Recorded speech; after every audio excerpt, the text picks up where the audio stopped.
So I'm given 45 minutes to talk on this topic. This is a vast topic, and they have asked me to go for case-based studies. So I'll be presenting 3 cases in this, and I'll be presenting the cases that you are familiar with, but some abnormal manifestations of the cases. And while handling the abnormal manifestations, I'll also talk to you about the normal things that you are going to see. Okay, so without wasting much time, let us go to the first case. This was an HF cow presented with the complaint of, it was a 4-year-old HF cow, with the animal was 9 months pregnant, and it was having anorexia and tympany for the past 7 days. The owner said, for the past 30 days, this cow is having recurrent episodes of tympany with anorexia. He used to do so many things like giving Blottosil, Timpol, making the animal walk, thinking that a fly has got into the stomach of the animal. He wet a sack and hit the animal over the head so that the fly will go away. Everything he was doing, and it was recurrent. It will go away, it will come back after 2 or 3 days. And when this animal was presented to our clinic, it was having this condition for the past 7 days. He brought it because all his natural remedies, all his, traditional knowledge was not working this time. The animal was weak, it was having tympany. And the animal was stall fed. There was no chance of the animal consuming anything unaccustomed. It was stall fed only with a good ration of fiber. Fibrous tissue was there. It was voiding limited quantity of dung, limited quantity of pasty dung, normal in color, no blood, no mucus. Limited quantity of pasty dung, normal in color. The first thing that many of us will think when a pregnant animal is presented with tympany, recurrent tympany, is that 2 things are there. First thing we will think of trematode infestation. Amphistomes very commonly produces tympany in pregnant animals. Session-1 will cause loss of digestive powers due to the movement, reduction in movement. Rumen motility may cause loss of motility because of the animal is reluctant to move, may cause some tympany. In this case, none of them was there. Again, the animal was treated by a local veterinarian with intravenous calcium, ringer lactate. He actually gave ringer lactate with dextrose, Rentos. He gave a lot of Rentos. He gave Avil, thinking of chlorpheniramine maleate was given. Chlorpheniramine maleate was given. He started on antibiotics, and he has treated for 5 days. Then the owner decided enough is enough. We will take it to the college. So this was presented on the 7th day. Physical examination revealed that the animal was very weak and lethargic. Pregnant animal, a huge animal. It was weak and lethargic. Temperature was normal. It had tachypnea, tachycardia.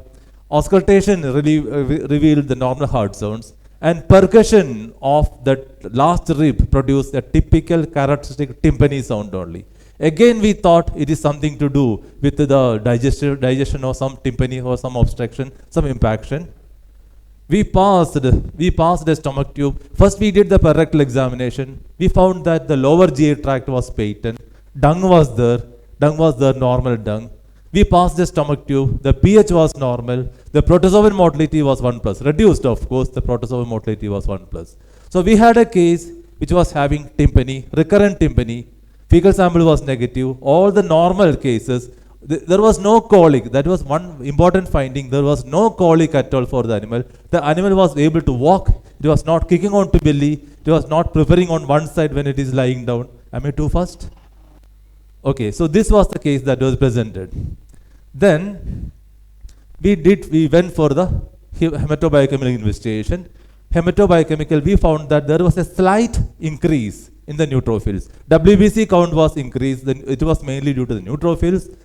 There was anemia. RBC was 2.3 million. And there was fecal sample was negative, RBC anemic, and the hemoglobin was only 4.6 gram percentage. An anemic animal presented with tympany, anorexia, no other clinical signs. Since there was anemia and we couldn't find any other reasons, we went for blood smear examination. Of course, MCV was elevated. You know what the significance of 97? MCV means mean corpuscular volume. So when the MCV is generated, increased, it is above normal. Normally 70, you can see 40 to 60. MCV is this much, that means it is a regenerative anemia. That means the blood cells are being destroyed by something. The blood cells are being destroyed by something, and the animal is still able to cope up with that by producing immature RBCs. Am I clear? So, any case of hemolytic anemia, you start looking at the MCV. That MCV tells you whether the owner is lying or not. If the owner is telling it has been there only for the past 1 day or 2 days, and you find that the MCV has gone down, that means the owner is lying. If it is increased, the owner is true. Owner is telling the truth. Clear? I can see a lot of vacant faces. Okay, I will explain if I get the time about this. That's it, I will explain. Okay. Then, serum protein albumin was low. So there was something which was destroying the blood. Animal was losing blood. So we went for the examination of the blood smear. And blood smear we found that it was Trypanosoma evansi 4 positive. Trypanosoma evansi 4 positive blood smear. When we found this, we checked previous references and we found that this is a finding very commonly reported from Africa. Trypanosomiasis, because of the hypoglycemia, predisposes the animal to development of tympani, especially during the periods where the glucose requirement is maximum. That means during the pregnancy. This was Trypanosoma 4+. So, this is trypanosome. And you can see, this is the normal movement of the trypanosome. We have been taught by our teachers that you check the blood smear, you will find the trypanosomosis as darting things. You can see here, darting things, slight movement is here. That is how you check a wet film. Unfortunately, like many things that are taught at the college, when you come to the practice, when you come to the actual practice, they may not work out like that. You will never find such things. If you want to find such a wet film, such movement of trypanosomes, you have to do it within the 5 minutes of collecting the wet film. Otherwise, you will not find this. As the blood coagulates clots, the trypanosomes will cease the movement. So what you will get is a smear. And here, when we think of trypanosomosis, we think of 5 signs. I am sure that you are seeing trypanosomosis in your practice. Am I right? So we think of 5 signs usually. The first sign is lethargy progressing into debility. Many cases you will see the animals like they are debilitated, they are lethargic, they are reluctant to move. Am I right? So many cases you think of trypanosomosis as having lethargy. Sometimes you will get emaciation. And in most of the cases, when I go to the allopathy ruminants website, WhatsApp group, so many other WhatsApp groups, I see that whenever somebody sees there is corneal opacity or opacity of any part of the eye, immediate diagnosis is trypanosomosis. And that is in only 18 to 20% of the cases only you will see corneal opacity. Never take that as a do or yes or no, like sign for the trypanosomosis. So the trypanosomosis, we take lethargy, anorexia, debility, eye signs, conjunctivitis, and sometimes you will find the neurological signs. How many of you have seen neurological signs of trypanosomosis? Yeah. It is not like a frenzy. It is like, I will show you a video. This is because in the case of trypanosomosis, the neurological signs are because of the lack of glucose. The animal is unable to maintain its normal body functions, normal muscular tone. So the animal falls down, the head is rotated, head is, thrashed around, head is turned around, animal falls down. It is not because of anything to do with the neurological nervous system. It is mostly because of the hypoglycemia. So when you see a neurological sign, always check the blood glucose. It takes only 30 rupees to check the blood glucose, and you will find that it is hypoglycemia. So neurological signs of trypanosomosis is the 5th sign that you will find.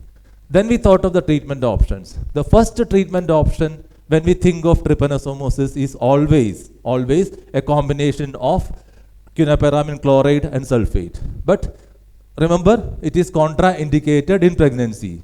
Even though quinapyramine sulfate and chloride, it has got a therapeutic value as well as a prophylactic value. In pregnant animals, it is asking for trouble. Again, think of the allopathy ruminants WhatsApp group or some other groups where people say quinapyramine produces so much of reactions. It can produce reactions, but the reactions are much more when you do that for a pregnant animal. Even if it is 3 months pregnant or 4 months pregnant, It may not abort. Before abortion, the animal may die. So never go for quinapiramine. Even though it is good, it is a good drug, it is effective, it is prophylactic. Never go for quinapiramine for a pregnant animal. It is asking for trouble.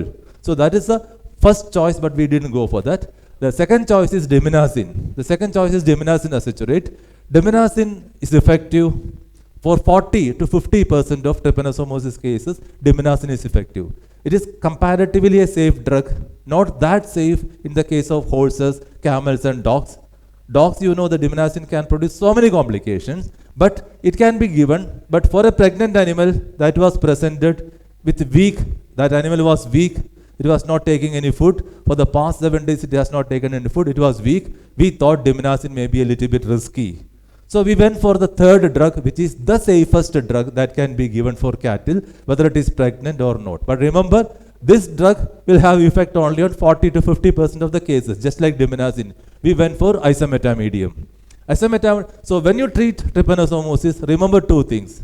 There are trypanosomes that are resistant to diminacin, but so far in the world, there is no trypanosome that is resistant to both isometamedium as well as diminacin together. So if you don't get, and the results will come within 24 hours. So if you don't get results for diminacin with a single shot, am I clear? With a single shot, never repeat the diminacin again. Go for isometamedium, and vice versa also. If you don't get a result for the isometamedium, you go for the diminacin. So we went for isometamedium at 0.5. The safe dose is 1 milligram. Remember, there is only limited margin between the lethal dose and the safe dose. So when you are going for 1 milligram, make sure that you exactly calculate the body weight of the animal.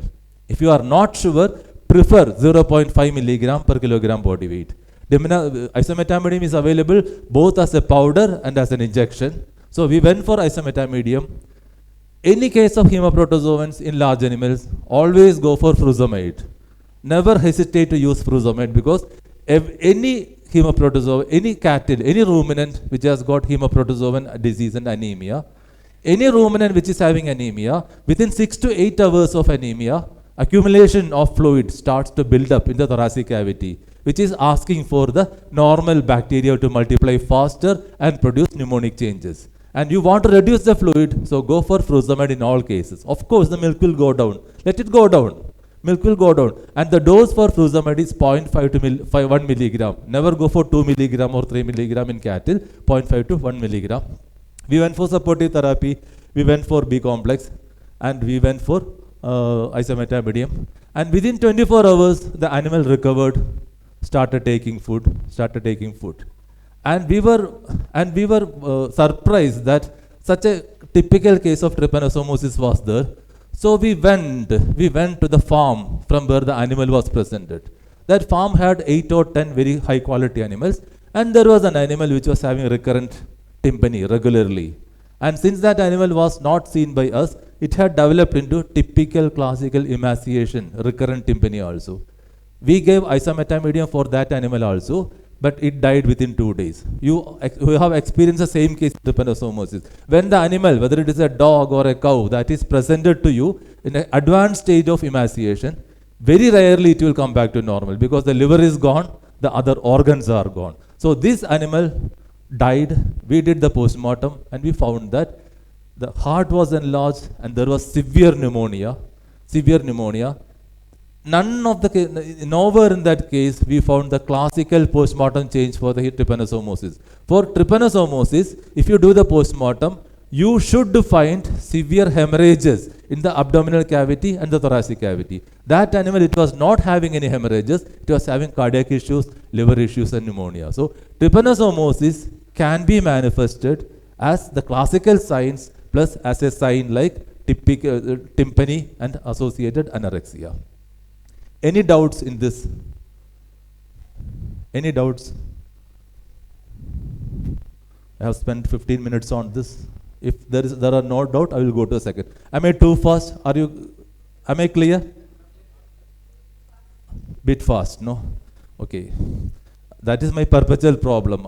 Whenever I go for any talk, there will be some issues at the first, and then my time will be slightly reduced, so I will have to rush. I will try to reduce. Okay. Do you want clarification on anything in the previous?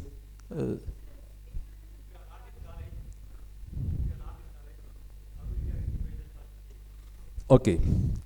That question, I'll answer that question. I wanted to answer that question after 3 classes, after the third case.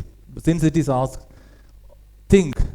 Previously, when we were thinking about blood smear examination, we were taught that you go for right staining, you have to pour, you have to blow, you have to make sure everything. You go for Leishman staining, you have to pour, you have to blow. You go for Jamesa staining, 1 hour is gone, and you don't have enough time to do the office work. Now nobody goes for any of those stains at all. Now there is a stain which requires 15 seconds. 15 seconds. Extremely clear, cheap, which is used by every single veterinarian in Kerala. And that stain is called as field staining technique. Anyone familiar? So I will show you from where you can purchase it. What's the procedure? 15 seconds. Anyone can get a result. And I was having a discussion with your colleagues today morning, and they said in many hospitals there could be microscopes, and in block level also, and ADUs are there.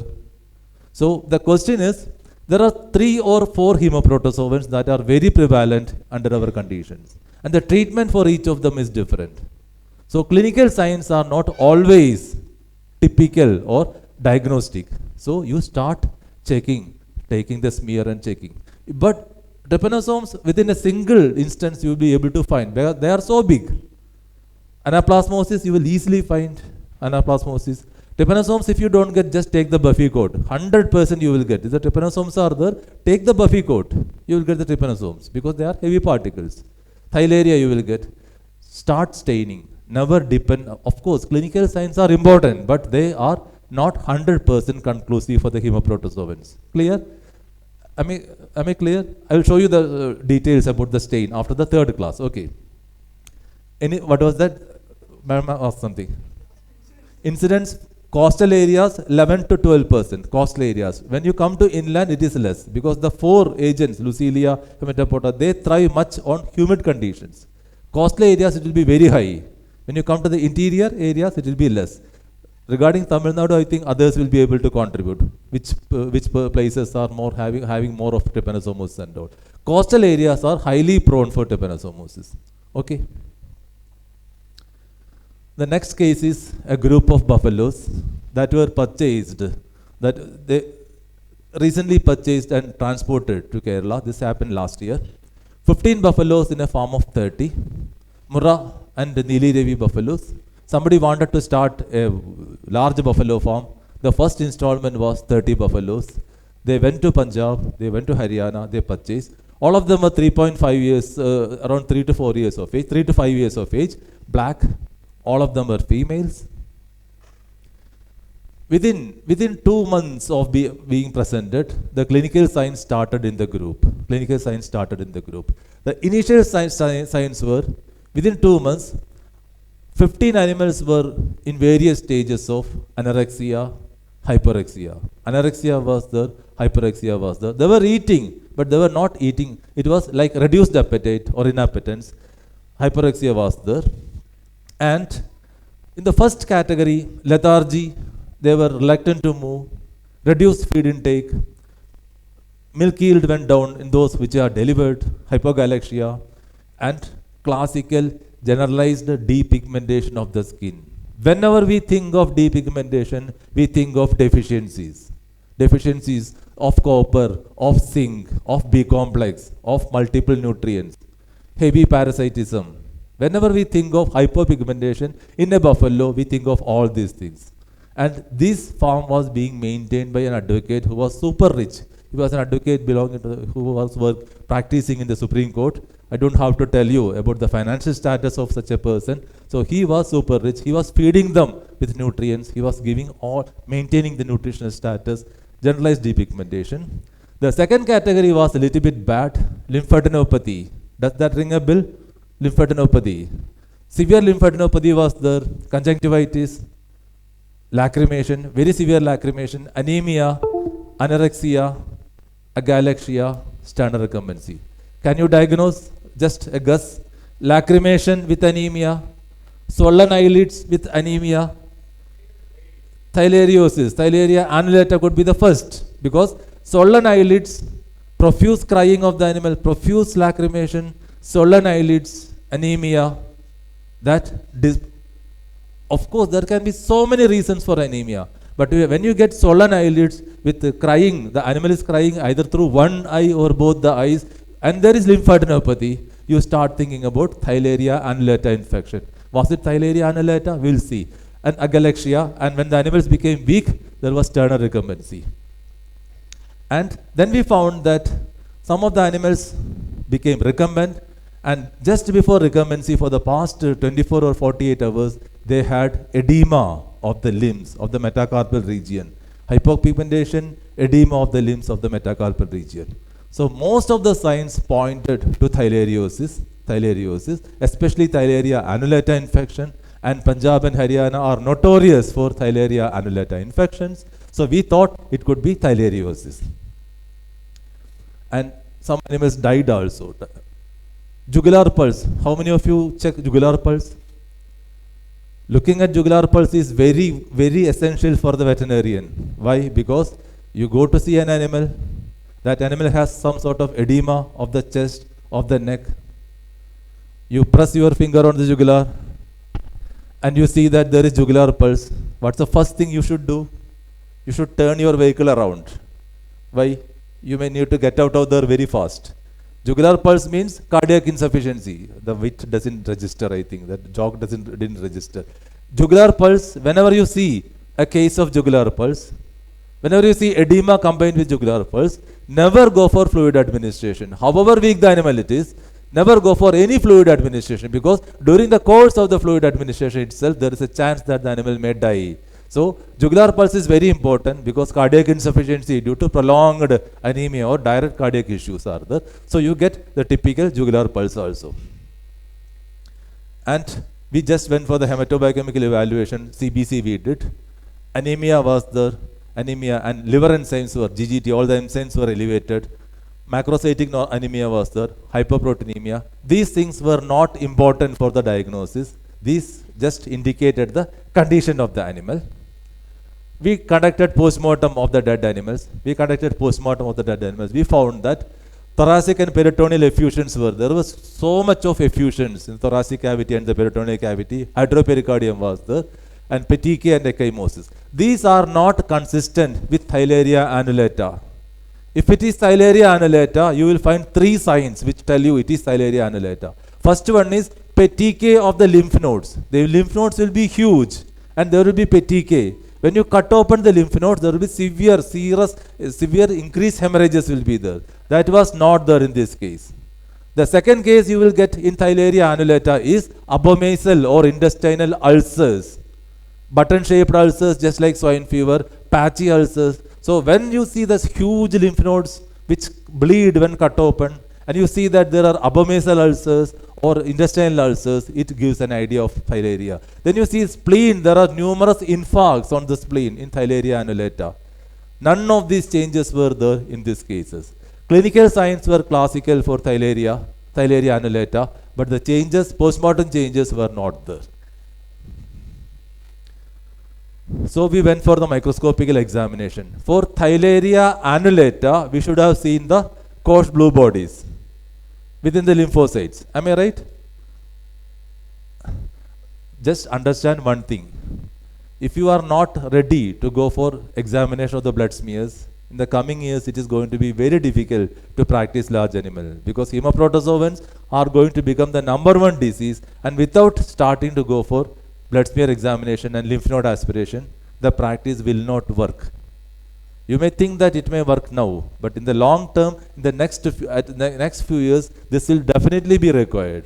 So start thinking about what you will find. When lymph node aspirate, you will find the coarse blue bodies. Blood smear also you will find the typical circular, annular shapes of Theileria annulata in blood smears. Both of these changes were not there in this case. Instead, we found another thing, and that thing was a small straight line structure within the RBC. You can see a straight line structure within the RBC.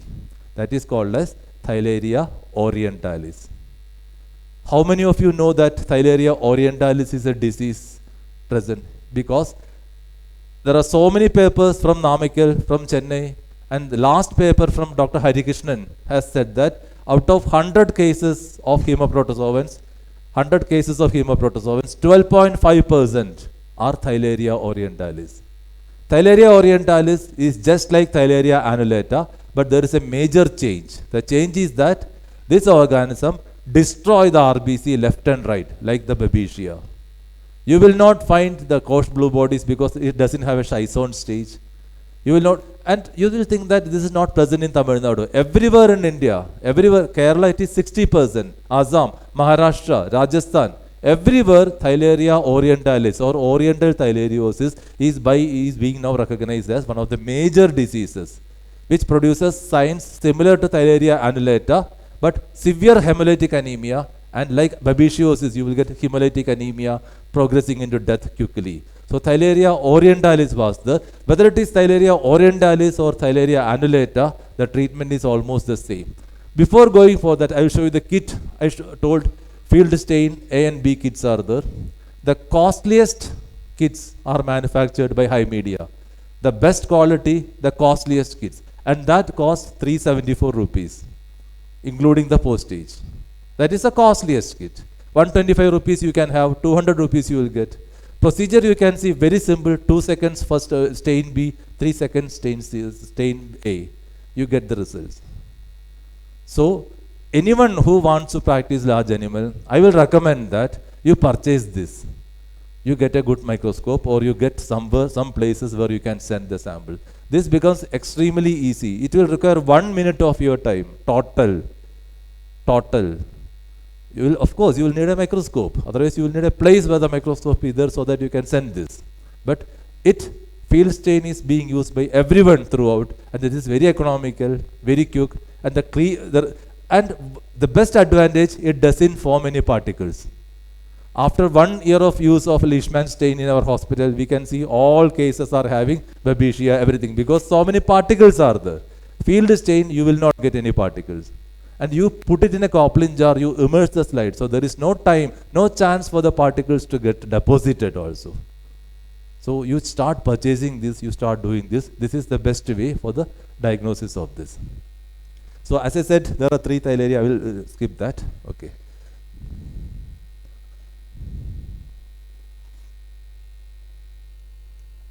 So clinical signs, if it is Theileria annulata in your practice, classical sign will be the lymphadenopathy. You will see the classical lymphadenopathy, especially for the prescapular lymph node. Okay. And you will find 2 other changes. One is hemorrhagic diarrhea. There will be hemorrhagic diarrhea, wasting, depigmentation of the muscles with the profuse nasal discharge. Am I going over your head? These signs you have noticed.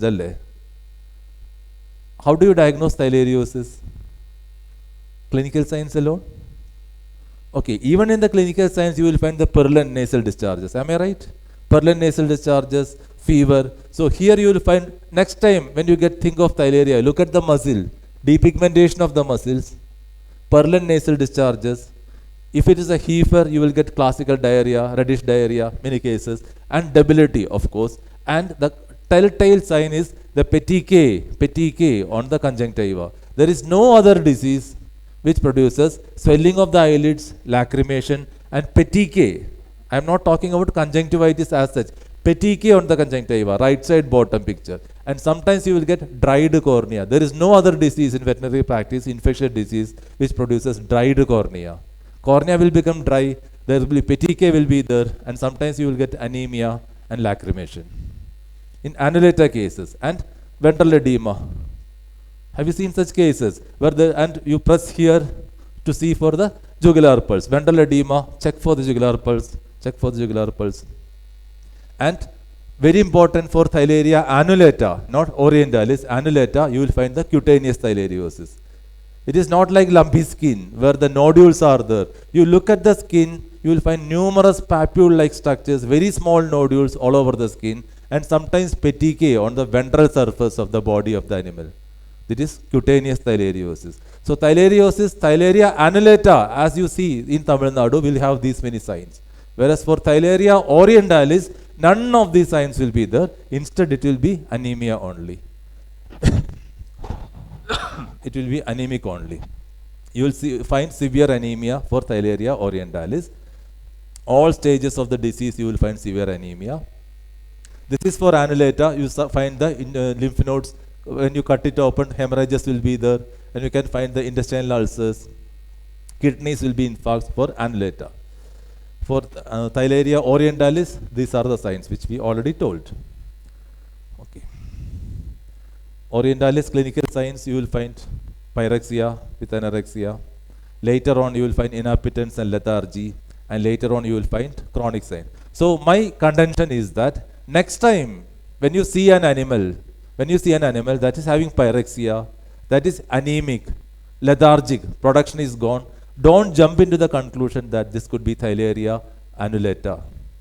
It could be Theileria orientalis also. For Theileria annulata, anemia is not very important. For orientalis, treating anemia is far more important than anything else. So think of the possibility that it could be Theileria orientalis also. This is an article, 2023, published from Namakkal, and they say that 12.5% of the cases, 12.63% of the cases are positive for Theileria orientalis. 12.363% of the cases are, so orientalis is there in Tamil Nadu. The only thing is that still we are not recognizing it. Start thinking about this. Orientalis could be there. All the other states are having, there is no logic in thinking that it will spare Tamil Nadu.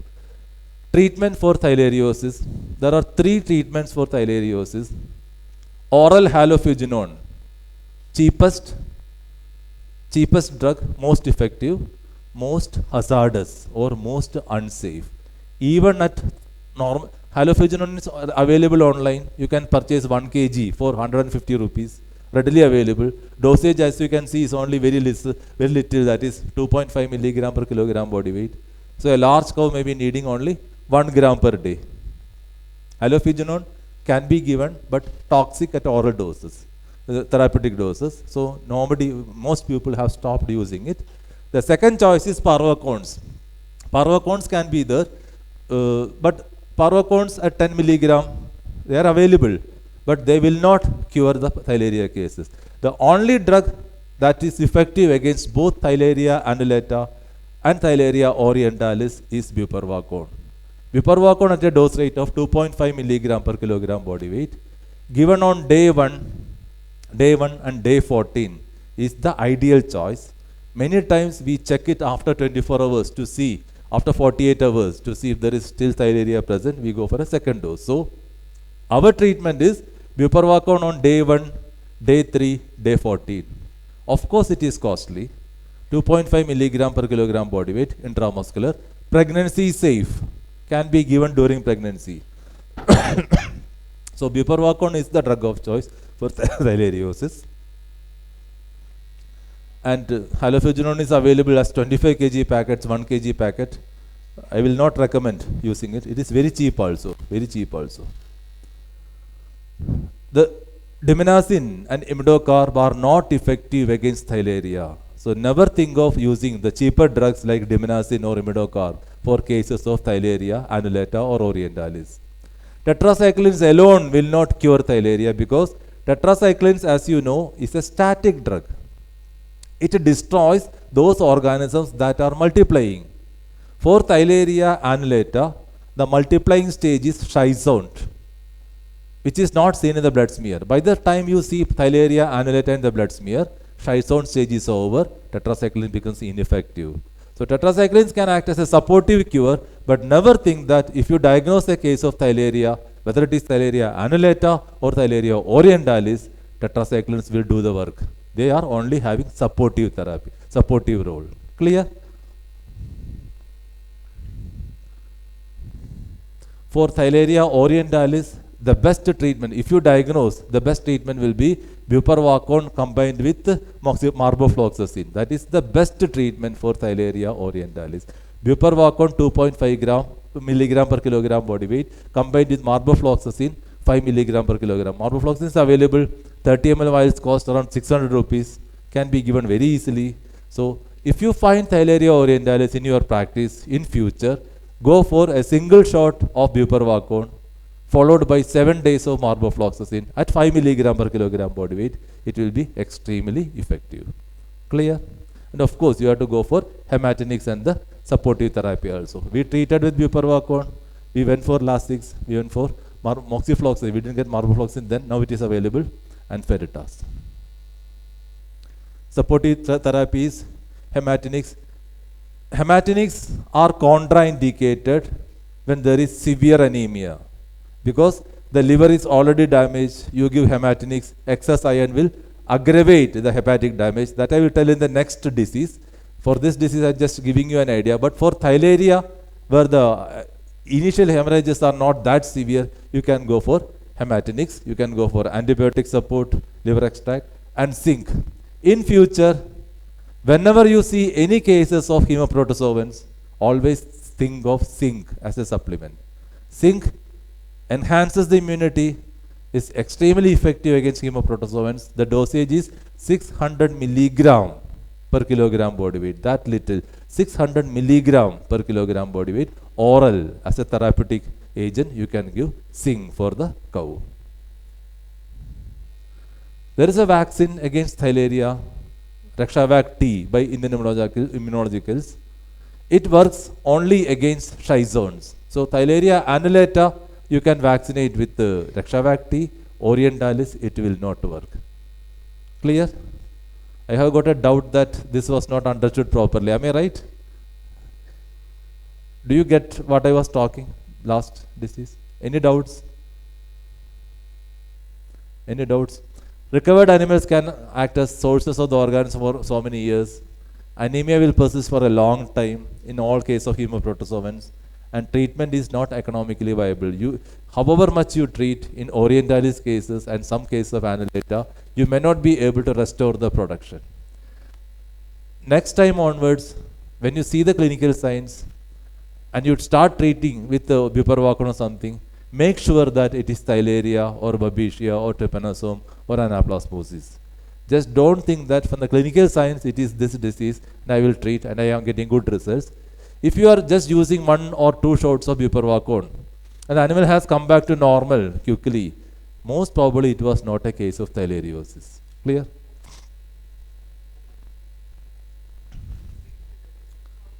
Pardon? Oh. Oral powder, zinc sulfate oral powder, readily available, oral powder.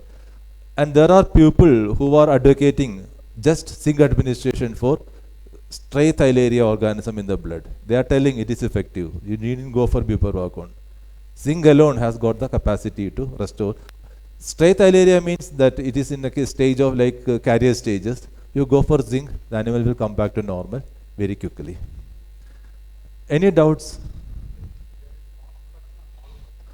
We started the marvofloxacin. At that particular case, it was not available. We went for moxifloxacin. Marbo is equally good. Both can be given. Okay. Moxifloxacin is now readily available by many companies, and it is equally good. Why we are using that? Quinolones are the only drug which has got dual actions, both against bacteria and some level of actions against hemoprotozoans. So you use it in all cases of hemolytic anemia. As I said earlier, you are thinking of pneumonia, bacterial infection. So you prefer quinolones so that, and quinolones are the only antibiotics which has got the capacity to penetrate into the alveoli when there is inflammation. So you go for quinolones, you will get good results for both bacterial infection as well as for the some sort of result against the hemoprotozoan also. By alone, it will not do. But you combine that with the anti-hemoprotozoan drug, you will get good results. Any doubts? Pardon? I didn't get it. Zinc sulfate as readily available as zinc sulfate.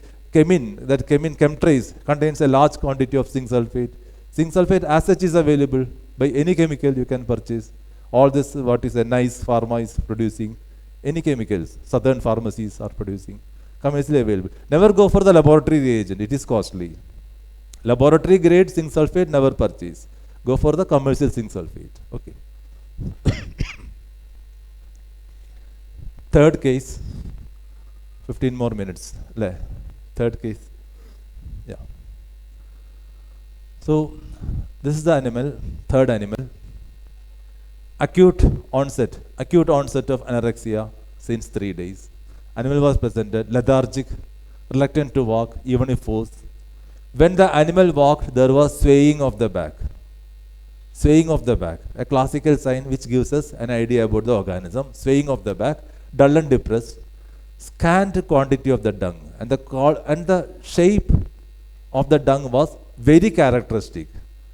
Hemoprotozoans has got different mechanisms, and one of the mechanism is regarding the GI tract, posterior end of the GI tract, which each hemoprotozoan will affect differently. And depending upon that, the character of the dung is always very specific for every hemoprotozoan disease. So here we found scanty dung. I will show you the photographs. Scanty dung, semi-solid, dark yellow colored urine, and stingy saliva was drooling from the mouth. So extreme pyrexia, and pyrexia could have resulted in stingy saliva. Anorexia since 3 days, animal was reluctant to walk. A 5-year-old crossbred animal. The dung initially was like this, some diarrhea. Then the dung assumed the characteristic shape. Next photograph I will show you. Initially the dung was like this, and this is typical for one disease. For one hemoprotozoan, for a particular hemoprotozoan, initially the dung will fall down. It will not be just like a small ball, like a small mass as that you see in the case of normal dung. It will be a little bit loose, but not loose enough to scatter as it falls down. When it falls down, it assumes a circular shape, like a parota. It assumes a circular shape. So, parota-like dung is a diagnostic feature among the veterinarians of Kerala for one particular hemoprotozoa. Initially, you will get the dung. Initially, it will assume a circular shape. On top of it, another piece will fall. Again, it will assume a circular shape. Parota-like dung. Okay. So, dung was like this in the initial stages. Extreme anemia. High temperature, 103.8 degree Fahrenheit temperature, high, extreme anemia. Because of the anemia, tachypnea and tachycardia was there. Generalized lymphadenopathy, that photograph is not very clear. And never go for the conjunctiva if you want to make sure whether the animal is anemic or not. Always go for the vaginal epithelium, because that gives us a better idea about the hematologic status of the animal. Anemic, lymphadenopathy. And when we went for the smear, we found the classical Anaplasma organisms. Anaplasma is one of the greatest, misguiding things in our practice, because this is a rickettsial organism, a very small organism, which multiplies very slowly, doesn't do any harm, doesn't have any capacity to destroy the RBC by itself. So Anaplasma is there inside, Anaplasma marginale is inside the RBC.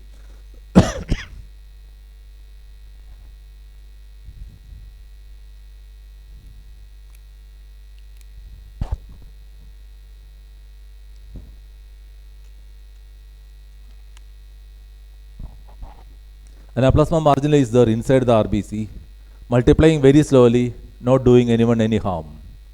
Body doesn't like this. So what does the body do? The body starts an immune reaction against the infected RBCs. Those RBCs that are infected, even though Anaplasma is there, the body starts to destroy them. Immune-mediated hemolytic anemia. And whenever there is immune-mediated hemolytic anemia, the RBCs are destroyed and the hemoglobin is chartered back to the liver. So after some time, the liver gets flooded with excess hemoglobin, hepatic dysfunction, icterus, other complications. So anaplasmosis, even though the organism doesn't have any pathologic effect, the body, in its attempt to destroy the infected RBCs, starts destroying itself.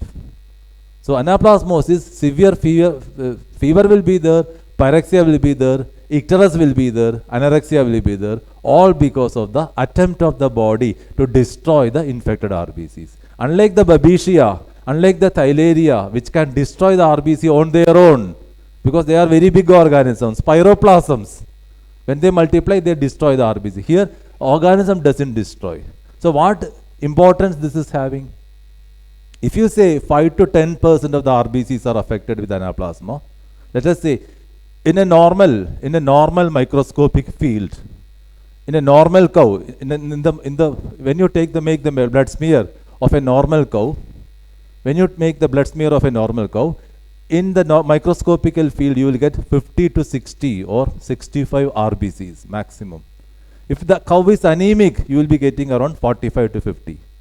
And 10% means 4 to 5. That doesn't have any clinical significance as far as that animal is concerned. An animal is presented to you with fever. You take the blood smear, you find 3 or 4 organisms, 3 or 4 RBCs infected with anaplasma. Doesn't mean anaplasma is responsible for that. There is something else. Only when you get 20% of the RBCs, 10 to 20% of the RBCs infected with the typical spots towards the periphery, you think it is anaplasmosis. So, sometimes up to 65% of the erythrocytes are affected. So, when you get an animal with typical fever, anemia, lymphadenopathy, initially parota-like dung, then it changes to something, and the animal is acute onset of the disease, think of anaplasmosis. Make sure by a blood smear. Make sure by sending a blood smear. When I started talking about sending a blood smear to the veterinarians of Kerala some 7 or 8 years, 10 years back, they were telling, is it possible, will the farmers pay? They will pay because blood smear 50 to 60 rupees are being charged. Now there are so many private laboratories in Kerala who examine the blood smears for the farmers, and the farmers themselves make the blood smears, and they will take and they will get the results and come back to us. It is easy. There are so many laboratories who will be ready to do, or you can do it yourself. It will take only 2 to 3 minutes, and you will be surprised that how much improvement, how much changes it has brought into your practice.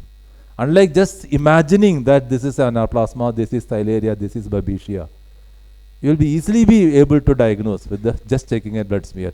And when you check the blood smear, make sure that at least 20 to 30% of the RBCs are having these classical spots. Then only you can tell it as anaplasmosis. Okay. Anaplasmosis, very important. In a place where anaplasmosis has been there for 10, 15 or 20 years like Tamil Nadu, it is an enzootic area. So you will not get acute anaplasmosis anymore. Most of the cases that you will be getting are chronic anaplasmosis. Or in the case of calves, because those animals are exposed to anaplasmosis when they are in the calfhood stage itself, when they are resistant. So whenever you see acute cases, think twice whether it is anaplasma or not. Never overdiagnose anaplasmosis. Okay. And lately it will lead into unsteady gait, and the typical yellow colored jaundice will develop. As I said, the liver function is gone. So normal under field conditions, anaplasmosis are debility, anemia, lethargy, recombinant animals, just like any other cases, and pale ocular mucosa, apathy will be there, and the dung.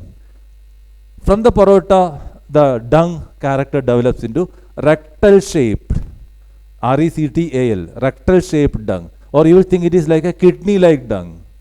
Have you seen such cases? Kidney-like dung. When you put your hand inside and draw it out, or when the animal is dropping, you will find it is made up of so many globes, so many thick cubes which are joined together, like so many portions, so many parts of the kidney. Kidney-shaped or rectal-shaped dung. Clear classical, you can see here. Whereas in the case of babesiosis, in 35 to 40% of the cases, in anaplasmosis, the rectal-shaped dung is coming because there is atony of the last part of the fecal, the GA tract. That is the rectum, there is atony. So the dung is staying there for some time.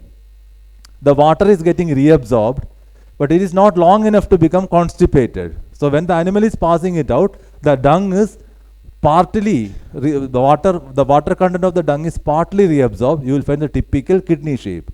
In the case of babesiosis, there is intermittent, when the animal tries to pass the dung, there is intermittent contraction of the anal sphincters. So the dung gets twisted. Rope-like dung, have you seen such cases? Rope-like dung. So when you see rope-like dung, think of babesiosis, because only acute cases can produce anal sphincter spasms. Whereas chronic cases like anaplasmosis, you will find the classical kidney-like or rectal-shaped dung. In the case of theileriosis, if there is diarrhea, it will be blood tinged because Theileria destroys the mucosa of the GA tract. Hemorrhagic diarrhea will be there. You will get such cases only.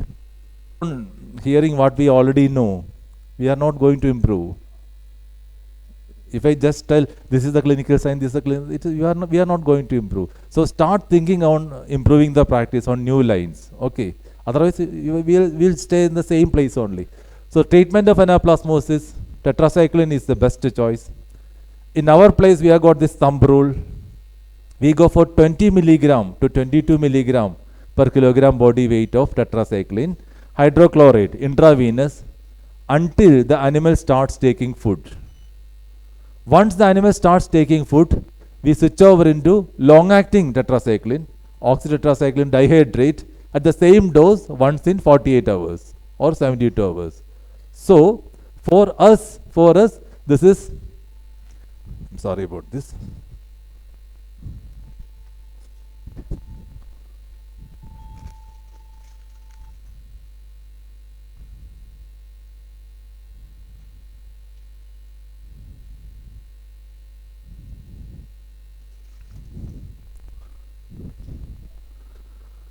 So start with 20 milligram per kilogram body weight, intravenous once daily, until the animal starts taking food. Then switch over into long acting. Maintain the antibiotic level for 12 days, 12 to 14 days. Then the results will be much better. Recurrence will take much longer also.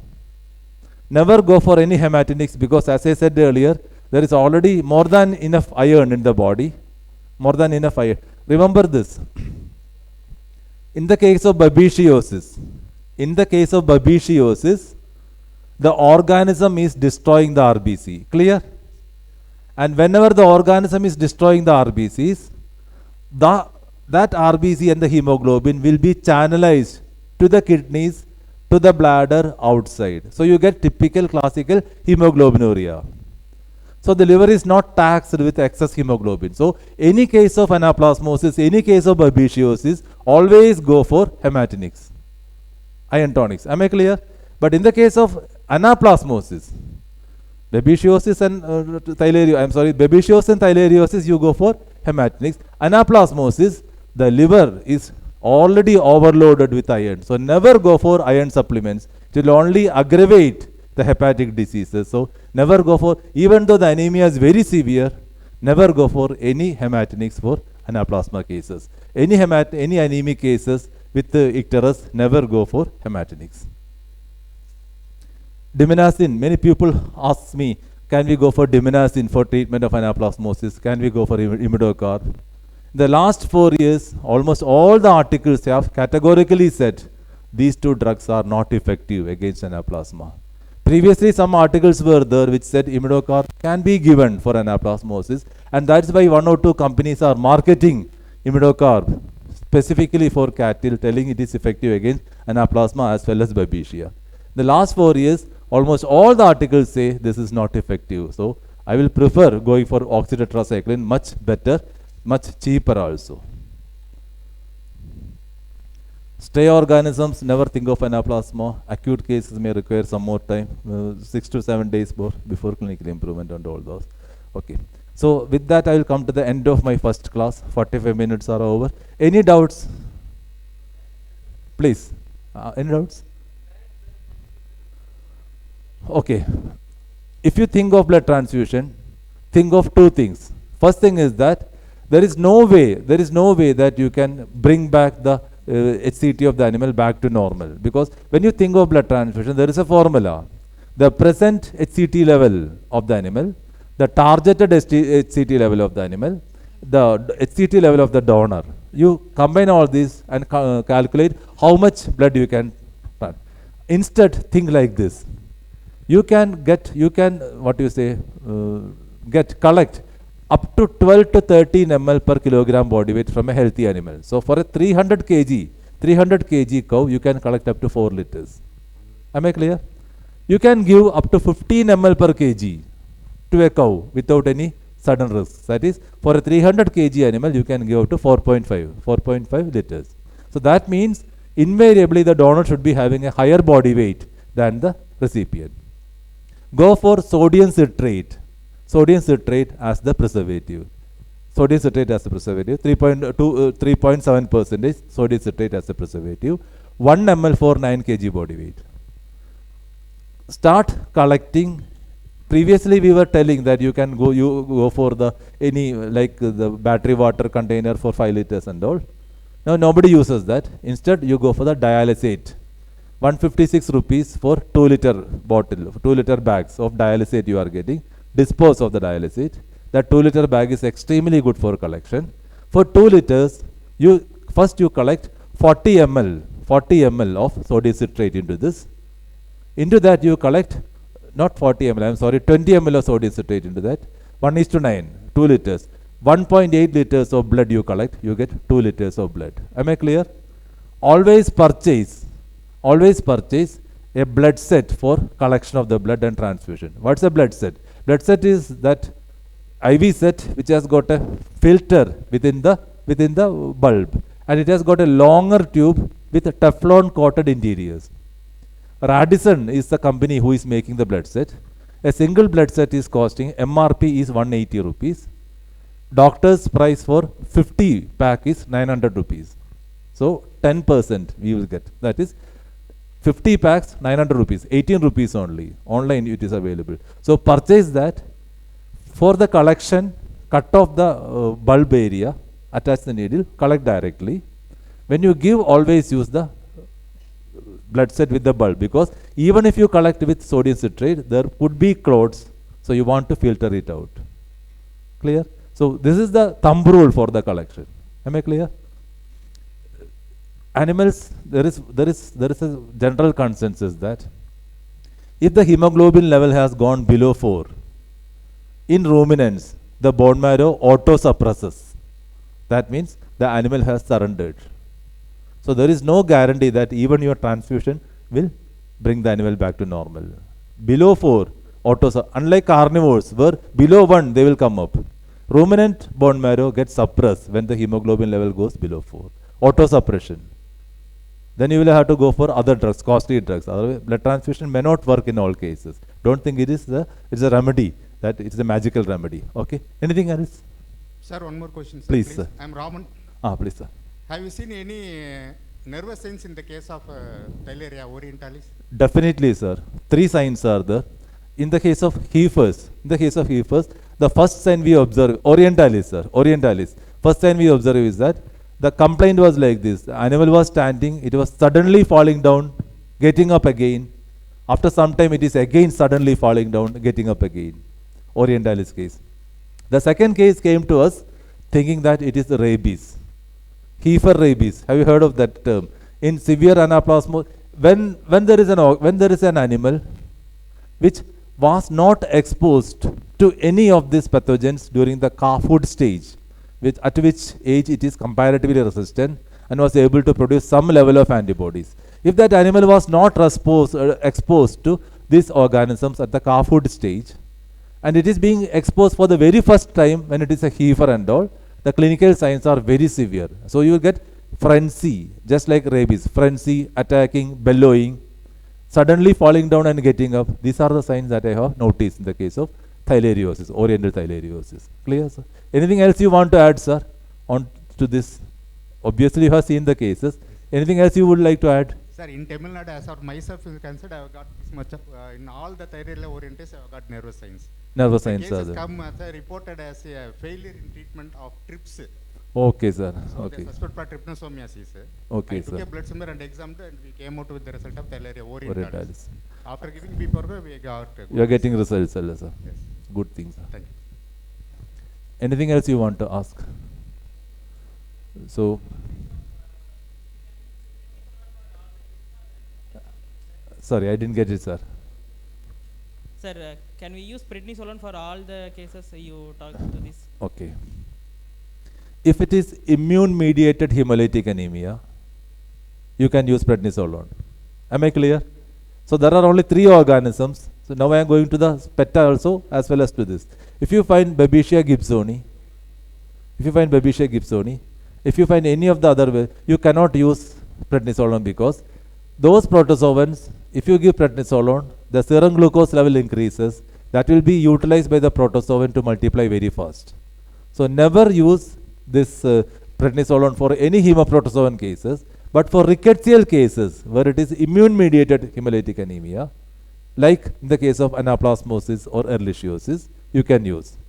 Babesia gibbsoni, even though it is immune-mediated, since it is a protozoan, you cannot use this. So for these cases, but if you see icterus in anaplasmosis, never use steroids. If steroids are contraindicated in icterus. So never use steroids. Clear? Otherwise, it will bring out faster results. E. canis and anaplasma. If there is no icterus, you can go for this. Clear? Okay, sir. Shall I stop now? Okay. So definitely, sir. There are many cases where you get anaplasma with babesia. So our contention is that Theileria is the most fatal one. Address the most fatal one first.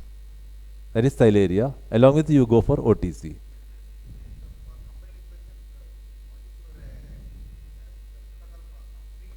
Treatment I said, sir, because if there is Theileria, we treat Theileria first. Along with it, we go for oxytetracycline. Oxytetracycline along with campaign. If it is babesia, we treat Theileria first, wait for 48 hours, then we go for dimenacin. Am I clear? Always go for OTC if there is anaplasma. Because even if there is only 10% anaplasma and the animal is positive for Theileria or babesia, it can multiply very fast. So treat for that also. Dimenacin and OTC you can give. Definitely, sir. Yeah. Okay. Next, I have got 1 more hour after this presentation. I will make it simpler, okay. I never thought that it will be so, it will go beyond the level of, think of starting the practice. We passed through the same stage 5 or 6 years back.